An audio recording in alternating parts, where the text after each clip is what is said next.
नमस्कार, खबर हिमाचल से मैं आप सभी का स्वागत है।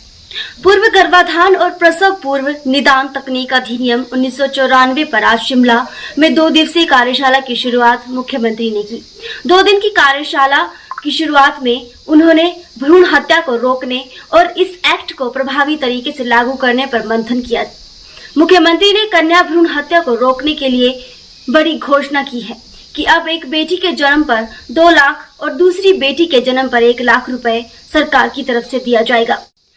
सीएम ने कहा कि देश में लिंगानुपात में तीसरा स्थान हिमाचल का है। आज पंचायती राज संस्थाओं में 56% महिलाएं हैं। महिलाओं के राजनीतिक में आने के कारण भ्रूण हत्या में कमी आई है। महिलाएं हर क्षेत्र में कंधे से कंधा मिलाकर काम कर रही हैं। उन्होंने कहा कि जिसके एक बेटी होगी उसे 2 लाख इंसेंटिव दिया जाएगा।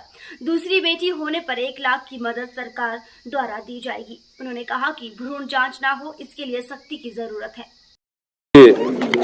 हिमाचल ने बहुत अच्छी इसमें तरक्की की है और कन्या भ्रूण हत्या के मामले में 2014 में जो स्थिति थी उसमें उभर कर हम बहुत अच्छी स्थिति में आए हैं।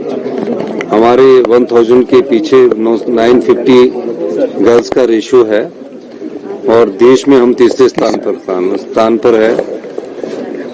इसलिए ये कार्यशाला जिसका 2 दिन तक आयोजन किया जाएगा, मैं इसके लिए हमारे जो हेल्थ मिनिस्टर उनका धन्यवाद करना चाहूंगा कि कन्या भ्रूण हत्या को लेकर इस प्रकार की कार्यशाला की आयोजन किया गया है।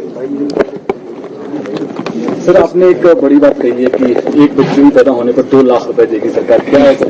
नहीं, अब जो मैं आज मैंने जो घोषणा की है कि अगर किसी के परिवार में सिर्फ एक बेटी पैदा होती है, उसमें पहले इंसेंटिव 35,000 रुपये था।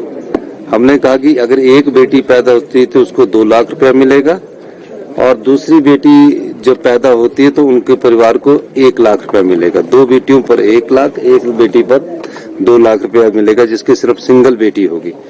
तो मैंने कहा कि ये बहुत बड़ी बात है कि जो और कुछ जगह कहीं, वैसे हिमाचल प्रदेश में बहुत कम है, पर कुछ जगह अगर ये होगा तो इंसेंटिव के तौर पर आज के बाद जब नोटिफिकेशन होगी उसके बाद कोई भी बेटी पैदा होगी और एक ही बेटी होगी, वो 2 पिछले लोगों के लिए नहीं, अगले लोगों के लिए उनको 2 लाख रुपए की इंसेंटिव दे दें।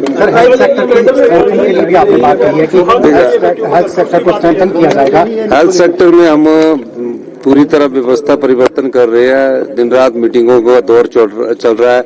आप सब लोगों का भी हेल्थ कार्ड बन रहा है। आपके आधार से हमने अभी तक डाटा इकट्ठा कर लिया है, लिंक कर लिया है। 40 लाख के करीब हमारे हिमाचल प्रदेश के 75 लाख लोगों में से सब लोगों का हमने आधार के आधार पर आभा के द्वारा डाटा इकट्ठा कर लिया है। एक क्लिक के द्वारा आपका पूरा हेल्थ का रिकॉर्ड आ जाएगा। हमारी सरकार ने ये भी व्यवस्था परिवर्तन किया और हाई एंड टेक्नोलॉजी की हम तरफ जा रहे हैं। महिलाओं को जमीन का हक और मैरिज लड़कियों की होती है सर, उसमें भी आपने कहा कि एज बढ़ाने पर हम विचार करें। नहीं, वो सब चीजें कानून के दायरे में ट्राइबल महिलाओं को की जमीन का हक की जो बात है उस बारे में सरकार विचार रखती है। और जो लड़कियों की 18 से 21 साल की एज करने की बात है, उसमें हम ये सोच रहे हैं कि किस प्रकार से लड़कियां 21 साल के बाद शादी करें, इंसेंटिव्स दे, कानून में बदलाव करे या किसी और तरीके से उन्हें जागरूकता के द्वारा करे। तो ये सब स्थितियों पर हम बातचीत कर रहे हैं। अभी जब तक कोई फाइनल डिसीजन नहीं आ जाता तब तक हम उसके बारे में कुछ नहीं कर सकते। खबर हिमाचल से के लिए शिमला से विशाल सूद की रिपोर्ट। नमस्कार।